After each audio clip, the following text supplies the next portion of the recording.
And welcome back. Second half action now. Kings FA reigned supreme in the northeastern region as the Jamaica Futsal and Scrimmage National Tournament kicked off at the Legacy 5 turf in Bel-Air, St. Anne.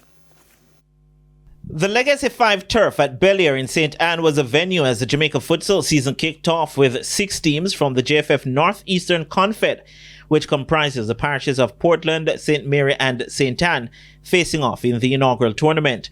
In Zone A action, Kings FA from St. Anne got things going with a 7-1 beating of East Coast Ballers.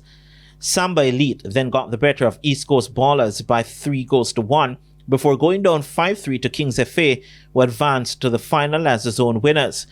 In Zone B, Wasted Futsal had a big 7-3 win over Madras in their opening game, but were beaten 4-2 by Limehall in their second match. Limehall also got by Madras 4-1 to book their place in the final. The excitement reached its boiling point in the final as Limehall and Kings FA traded goals. The score was tied 3-3 at the end of full time and 4-4 after extra time, which meant the title would be determined on penalties. And much like the game, the shootout was also close as both teams were locked at 2-2 after the regulation 3 kicks each. The separation came in sudden death penalties where Kings FA eventually won 3-2 to clinch the title. Yeah man, good game, love the game.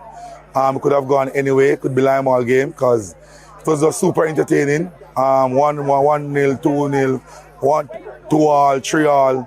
And I mean in every round of the game in extra time. And I mean it's an awesome game.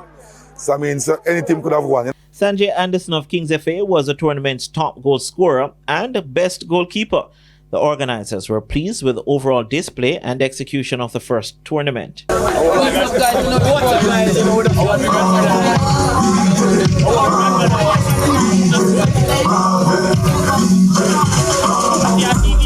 Our main objective is to jumpstart futsal on a national spread right across Jamaica. So each parish will have their futsal competition, and then next year what we're trying to pull off with being not just having a festival is to kickstart the Jamaica Futsal Premier League, where we are going to take teams from each region and put them into a selective group with the other Premier League teams that are there. The second regional tournament will be held at the Bayside Field Club Turf, Freeport in Montego Bay on Saturday starting at 1 p.m.